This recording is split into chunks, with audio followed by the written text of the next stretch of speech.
Hi everyone, my name is Jan and I'm part of the marketing team here at Edulastic. I'm here with Karen Hernandez, who we are interviewing as part of our Edulastic Innovator Spotlight. So just to get started, Karen, can you tell us a little bit about yourself? Well, I've been in education for about 8 years now. This is my 8th year. I've been a coach for our district in regards to curriculum. We've been working with all the Math 1 teachers. So I've been part of that for a couple of years now.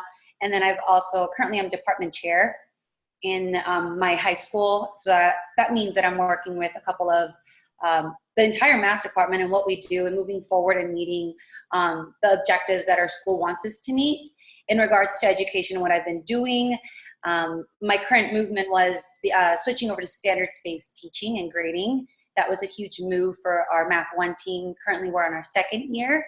So we've been working with trying to move that forward with the Math 2 team. My passion for teaching has been going on for a couple of years now. It goes back way before I even started teaching without even realizing it. And currently just working with you guys and trying to help in any way. Awesome.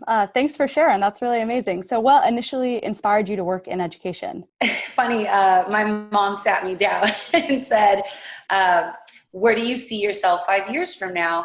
And I didn't know what to say. And I was currently working in marketing in that industry, in the business industry. And I sat down and I looked at all my careers, like all my jobs from when I graduated high school to where I was currently out. Every single job that I had dealt with education, and I didn't even think about it. Whether it was tutoring, math science summer camp, working for the county as an instructional assistant, and I had not seen that until I was asked that question. And then I realized, maybe there's something for me in teaching. And I gave it a try and started as a guest teacher. And then I realized, this is my calling. I've been in the wrong area. And I've been in love with teaching. And then I also realized that I was fighting against my parents. Both of my parents are teachers. So it's kind of in my family becoming a teacher. It was meant to be, it sounds like. Yes. What do your parents teach? My mom is a social science and English, and my dad was a math teacher, and I became a math teacher. There you go. Yeah. So how did you learn about Edulastic? So I was on Instagram. I had Instagram for my social benefit, my own personal one. And then I started looking up like hashtag math chats and hashtag in education. And I started following people that dealt with education, that were teachers. And then I created my own account. And there it was, a post on Edulastic, a teacher using it in the classroom. And I was just intrigued. And this happened during school hours in my lunchtime. And so I said, okay, I wrote it down. And as soon as I got home, I researched Edulastic. And it was, from there, everything was amazing. I fell in love with it. That's great. I'm really happy to hear that. That's a really cool story.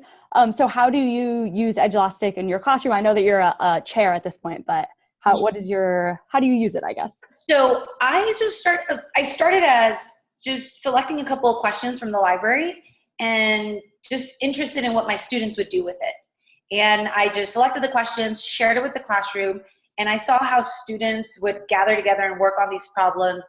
And then I started looking at the data, the teacher dashboard that it shows in regards to what questions students are missing the most or what question they already understand.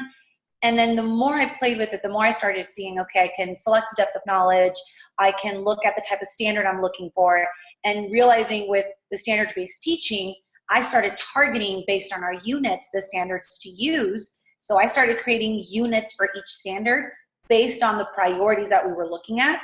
And I was sharing that with students, using it as a formative, so I can target my students who needed the additional support. So I can pinpoint students who were above this at the standard, meeting the standard, and moving forward with them with another task. So I was able to really target my instruction. And from there, I just started using it for every unit. And then I ended up sharing it with my Math 1 department. That's great. Really, really cool. Can you elaborate a little bit more on the standards-based teaching? So we started realizing that the old setting that we had, we really weren't looking at mastery. It was more of a completion. You were looking at students turning in the work, but are we really focusing on the students showing growth in a standard? And we weren't satisfied with that. So when we made the switch, everything we focus on is specifically the priority standard, what we consider the essential standard. So when I look at Edulastic and I look at my essential standard, that's what I base it on. So when I look at that standard, I look at the verb. How many verbs or verb is there in the standard? And that allows me to focus on the skill that the student needs to meet. And not only do I get to see that, the student sees that standard and we break it down with them. So we're able to really target what is it in the standard that the student needs to show mastery in, so we can track the growth. Where did they start? Where are they currently now in the present moment? And where are they later on in regards to growth? And that truly gives you a picture of where the student is at within your academic year for the freshman level or the sophomore level and so forth. That's amazing.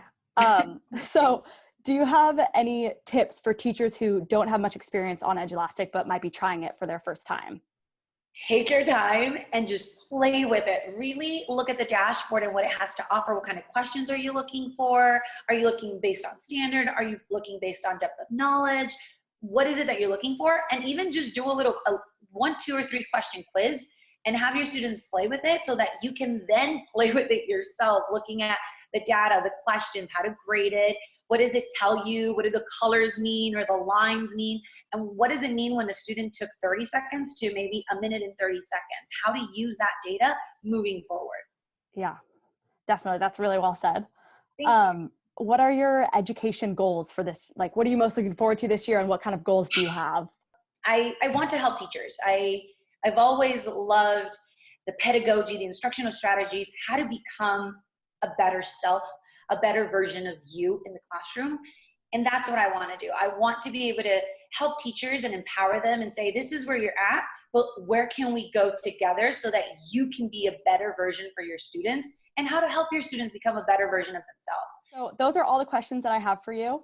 Okay. I really appreciate you taking the time out of your day. You're awesome. Thank you. Yeah, I just really appreciated this. So thank you so much, Karen. And best of luck this school year. Thank you. Have a great one as well. Bye. Bye.